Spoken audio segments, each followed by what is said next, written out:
क्या आपको भी एनिमे गर्ल्स को देख के कुछ कुछ होता है? उनके क्यूट फेस, ब्यूटीफुल आईज और थिक थाइस को देख के आप भी अपने मन में ख्याली पुलाव बनाते हो और ये सोचते हो कि काश कोई ऐसी ही लड़की मुझे भी मिल जाए। पर आपने कभी सोचा है कि आपको वो एनिमे गर्ल्स इतनी ज्यादा पसंद क्यों है? ऑफ कोर्स उनकी बड़ी बड़ी आंखें, प्यारी आवाज और मक्खन जैसी बॉडी तो है ही, पर anime industry in anime girls को ऐसी क्यों बनाती है जिसमें ऑफन वो कम कपड़ों में या फिर सेक्सी आउटफिट में दिखाई जाती है, जो कि एक अनरियल और फैंटेसाइज्ड अपीयरेंस होता है? और क्यों कुछ एनिमे गर्ल्स को देख के वो प्रोटेक्टिवनेस और इमोशनल अटैचमेंट वाली फीलिंग आने लगती है, और कुछ लोग तो जेन्युइनली इन एनिमे गर्ल्स और वाइफूज से इतने कनेक्ट हो जाते हैं कि उनकी बॉडी पिलोस के साथ सोते हैं, उनके महंगे महंगे फिगर्स परचेज करते हैं, उनके साथ डेट पर जाते हैं, उनकी तरह दिखने की कोशिश करते हैं और कभी कभी तो शादी तक कर लेते हैं। बट ये वाइफू कल्चर एक्चुअली शुरू कहाँ से हुआ? वाइफू वर्ड का ओरिजिन कहाँ से हुआ? सबसे पहले वाइफू कौन थी? And how otaku and waifu cultures are connected. इस वीडियो में आपको वाइफू कल्चर की हिस्ट्री से लेके कैसे बड़ी बड़ी इंडस्ट्रीज इन वाइफूज के जरिए बिलियंस ऑफ डॉलर्स का बिजनेस करती है, इनकी डिजाइनिंग के पीछे की साइकोलॉजी और इन्फ्लुएंस को भी डीपली एक्सप्लेन किया है, तो वीडियो को एंड तक जरूर देखना। तो शुरू करते हैं वाइफू वर्ड का मतलब समझने से। Waifu simply English word wife का जापानीज वर्जन है, जिसका एनिमे डेब्यूट हुआ 2002 में आई एक एनिमे टीवी सीरीज आजुमांगा डायो में, जिसके 15th एपिसोड में कैरेक्टर कॉल्ड किमुरा ने पहली बार वाइफू वर्ड को यूज किया अपनी वाइफ को एड्रेस करने के लिए।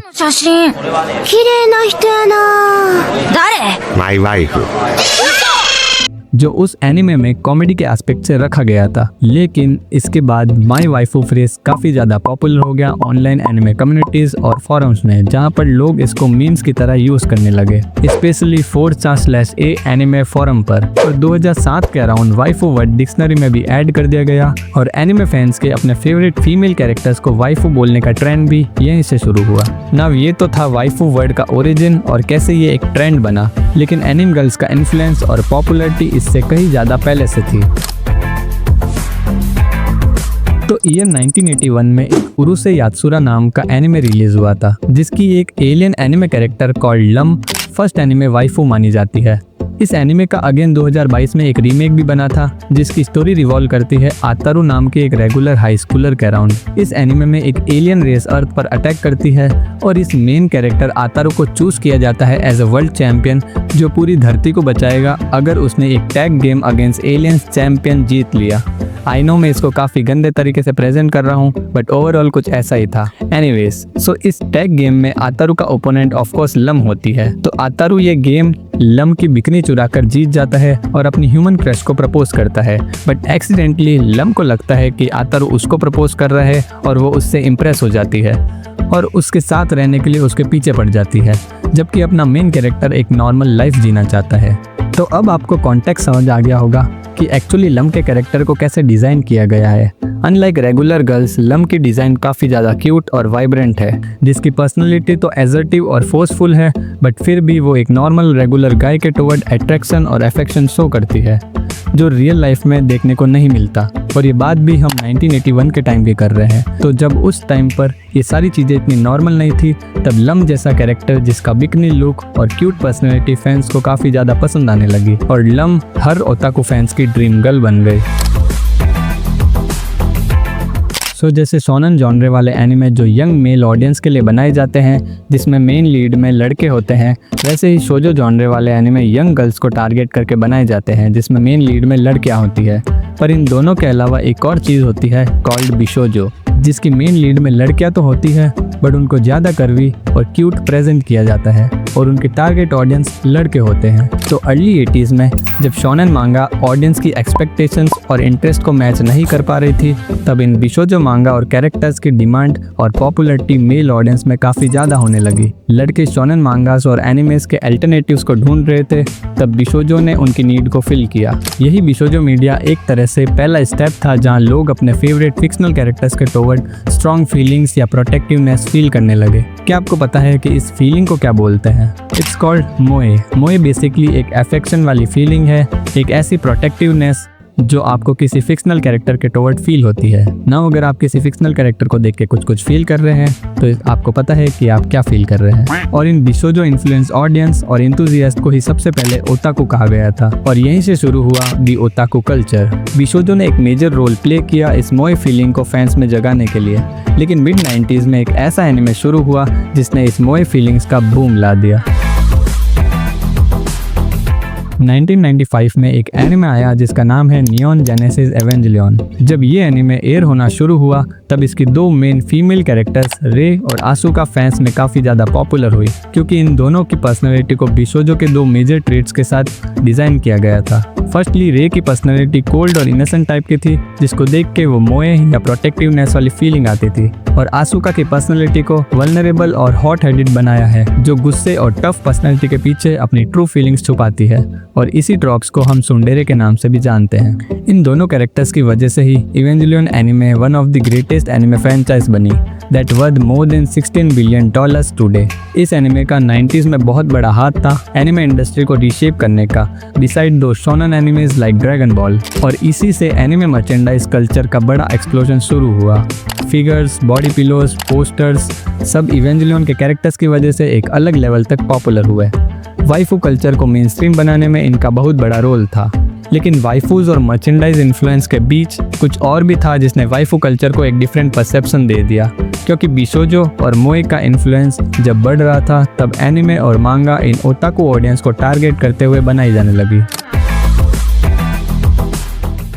अब लोग एनिमे देखते हैं और मोए कैरेक्टर्स से मोए फील करते हैं, और जब वो इन कैरेक्टर्स के बारे में डिस्कस करते हैं, इनके फैन आर्ट्स क्रिएट करते हैं और इनके फिगर्स और बॉडी पिलोस परचेस करते हैं, तो इनकी ये फीलिंग्स और स्ट्रॉन्ग होने लगती है। और कभी कभी तो एक्चुअली शो देखने से ज़्यादा इम्पोर्टेंट इनके लिए मोए कैरेक्टर्स के बारे में बात करना और मोए फील करना हो जाता है, क्योंकि अब लोगों को मोए फील करने के लिए पूरी एनिमे स्टोरी देखने की जरूरत नहीं है। वो सीधा सीधा फैन फिक्शन एंड आर्ट्स को कंज्यूम करके या फिर क्रिएट करके सेम फीलिंग्स फील कर सकते हैं। So instead of making good stories, anime industry started to focus on making good moe characters। क्योंकि आप उरुसे यात्सुरा के फैन हो इसलिए लम नहीं पसंद, आपको लम पसंद है इसलिए आप उरुसे यात्सुरा के फैन हो। हाँ, ऐसा नहीं है कि सारे एनिमे शोज सिर्फ कैरेक्टर ओरिएंटेड ही होते हैं। Of course most of the animes have really good stories and plots, लेकिन इस टाइम के बाद एक नए तरह के एनिमे शोज भी बनने लगे। तो जब 2007 का टाइम आया जहां लोग वाइफू वर्ड को फिक्शनल कैरेक्टर्स और मोर कॉमनली एनिम गर्ल से रिलेट करने लगे, सो इसी टाइम पर एक एनिमे स्टूडियो ने कुछ ऐसा किया जिसने पूरे वाइफू कल्चर को एक डिफरेंट डायरेक्शन में मोड़ दिया, जिसने एयर, कैनन और प्लैनेट जैसे एनिमे रिलीज किए थे, जिसकी आर्ट स्टाइल और कैरेक्टर डिजाइन उस टाइम के रेगुलर एनिमे से काफी ज्यादा अलग थी, जिनमें क्यूट गर्ल कैरेक्टर्स को आज तक की सबसे बड़ी आंखें और क्यूटनेस के साथ डिजाइन किया गया और उनको बहुत ही मेलोड्रामेटिक सिचुएशन में रखा गया जिसका मोटिव फैंस को रुलाने का था। और honestly it did work, because मैंने भी इन एनिमेस को देखा है and planet is one of my favourites, जिसकी एंडिंग काफ़ी ज़्यादा ग्रीफ देती है। क्योंकि ये कैरेक्टर्स फैंस के दिल को छूने में कामयाब हुए, तो एनिमे फैंस अनकॉन्शियसली ऐसी फीमेल कैरेक्टर्स के साथ इमोशनली कनेक्ट हो गए जिनका फेस छोटा, आंखें बड़ी, क्यूट आवाज़ और क्यूट हरकतें करती हो, और जाने अनजाने में वो ऐसे फीमेल कैरेक्टर्स से अफेक्शन फील करने लगे। लेकिन इसके अलावा क्योतो एनिमेशन ने जो 2009 में रिलीज़ किया, उसके आगे इन सारे एनिमेस की सक्सेस और इम्पैक्ट कुछ भी नहीं थी, जिसका नाम है के-ऑन। इस एनिमे की स्टोरी 4 हाई स्कूल गर्ल्स के बारे में है जो क्यूट हैं और क्यूट चीजें करती है। बस पूरी स्टोरी इसी चीज के अराउंड है कि कुछ क्यूट लड़कियां क्यूट चीजें करेंगी। Simple enough. But K-On! Became the most selling TV anime of all time in Japanese history. According to Blu-ray sold by this anime are over 500,000 copies. इसके फर्स्ट और second album music became the top music charts in Japan. इस anime ने जो award जीते हैं वो हैं best anime in the TV category, best voice actor, best anime episode, best female character, best original song and best anime 2009. Simple story, basic theme, not too good plot twist, but still it became so much popular among fans. ना इसकी story Evangelion जितनी impactful थी, ना ही ये seller moon जैसा revolutionary anime था। ये पूरा एनिमे सिर्फ 4 हाई स्कूल गर्ल्स की स्लाइस ऑफ लाइफ पर बेस्ड है, बट ऐसा क्या था इनमें जिसने इसको इतना पॉपुलर बना दिया? अगर हम के-ऑन के ऑफिशियल सब रेडिट देखें तो वहाँ पर सिर्फ ये क्यूट गर्ल्स के क्यूट आर्ट्स और मीम्स के पोस्ट ही मिलेंगे। क्यों? एज आई डिस्कस्ड अर्लियर कि लोगों को मोए कैरेक्टर्स से मोए फील करने के लिए एनिमे देखना या पसंद आने की जरूरत नहीं है, और यही चीज इस एनिमे ने काफी ज्यादा अच्छे से की। People can see and create this cute arts and can feel the same as they are watching the show itself. So इसी अप्रोच ने एनिमे इंडस्ट्री का पूरा डायरेक्शन बदल दिया। अब एनिमे में मोए और सुंडेरे कैरेक्टर्स रखने की जगह पूरा एनिमे ही सुंडेरे और मोए कैरेक्टर्स के अराउंड बनाने लगे। मतलब अब फैंस सिर्फ एनिमे स्टोरी या प्लॉट के लिए नहीं बट अपनी वाइफों को देखने के लिए भी देखने लगे। ये समझना इतना मुश्किल नहीं है कि किसी भी इंसान के मन में एक फिक्शनल कैरेक्टर के लिए फीलिंग्स क्यों डेवलप नहीं हो सकती। अगर आप भी एनिमे फैंस हो तो आपको भी कोई ना कोई एनिमे कैरेक्टर को देख के ये फील आया होगा कि ये कितनी क्यूट है और काश मुझे भी कोई ऐसी ही लड़की मिल जाए। क्योंकि अनलाइक अदर एनिमल्स, इंसान एक एम्पैथिक क्रिएचर है और हम सोसाइटीज और कल्चर में रहते हैं, अपने सराउंडिंग के लोगों से कम्युनिकेट करते हैं, उनकी फीलिंग्स और इमोशंस को समझते हैं। और इस मॉडर्न वर्ल्ड में जहाँ लोग सिर्फ रियल लाइफ में ही नहीं सोशल मीडिया और इंटरनेट पर भी कम्युनिकेट करते हैं, जहाँ लोगों से बात करने के लिए मिलने की जरूरत नहीं है, हम टेक्नोलॉजीज के जरिए उन्हीं सब चीज़ों को फील कर सकते हैं जो पर्सन टू पर्सन मिलने पर फील होती है। और जैसे जैसे हम छोटे से बड़े होते हुए ग्रो करते हैं तो हम मीडियाज लाइक टीवी और मूवीज से भी इम्पैथाइज करना सीख जाते हैं। For example Attack on Titan की एंडिंग, जिसने ग्लोबली लोगों को इतना ज्यादा इम्पैक्ट किया। People were literally crying out over that last scene, even I did. So it proves that people can actually feel emotions, struggles and journeys of these fictional characters and can also relate to them। हम इन fictional characters से भी real emotion feel कर सकते हैं, इनकी वजह से खुश हो सकते हैं, sad हो सकते हैं और even affection and intimacy भी feel कर सकते हैं। हमारी real life में भी काफ़ी struggles होते हैं जिनको day to day life में face करना पड़ता है, हार्ट ब्रेक्स होते हैं जिनसे ओवरकम करना होता है। तो ये एनिमे शोज और उनके कैरेक्टर्स के स्ट्रगल्स की वजह से हम भी अपनी रियल लाइफ की प्रॉब्लम्स को फेस करना सीखते हैं। अगर आपका हार्ट ब्रेक हुआ है और आप ऐसे ही किसी रिलेटेड शोज को देखते हैं तो आप उन सेम इमोशंस को फील कर सकते हैं जो कैरेक्टर फील कर रहे हैं। और उन शोज में कैसे कैरेक्टर्स अपने इश्यूज को ओवरकम करते हैं, उससे आपको भी मोटिवेशन और कुछ करने की फीलिंग्स आती है। जब हमारा मूड ऑफ होता है तो हम कोई चीयरफुल और कॉमेडी शो देखना चाहते हैं क्योंकि हम खुश होना चाहते हैं। और इसी तरह लव, अफेक्शन और इंटीमेसी भी एक डिजायर है जो इंसान फील करना चाहता है क्योंकि वो रियल लाइफ में अपने इमोशंस को एक्सप्रेस नहीं कर पाता लेकिन करना चाहता है, तो वो इन शोज का सहारा लेता है। जैसे लोग एनिमे गर्ल्स AKA वाइफूज के towards affection and connection feel करते हैं, इन वाइफूज और एनिमे गर्ल्स को देख के हम वही फीलिंग फील कर पाते हैं जो हमें एक रियल लाइफ लड़की से मिलती है। और एनिमे हर एक अपॉर्चुनिटी देता है वो सारे इमोशंस और डिजायर फील करने के लिए। और जब इन कैरेक्टर्स को वो चीज़ें करते हुए देखते हैं जो हम रियल लाइफ में करना चाहते हैं तो हमें वो शो और उनके कैरेक्टर्स पसंद आने लगते हैं। जब इन कैरेक्टर्स के डे टू डे लाइफ में उनको स्ट्रगल्स फेस करके ग्रो करते हुए देखते हैं, so we start to feel connected to them and they begin to feel familiar. And as of today most of the people animes को escape from reality की तरह यूज करते हैं, जहाँ पर वो एक अलग ही तरह के वर्ल्ड में पहुंच जाते हैं जहाँ ना कोई प्रॉब्लम्स है ना ही कोई judgments. Everything feels good and familiar. We start to think those characters journey and struggles as our own.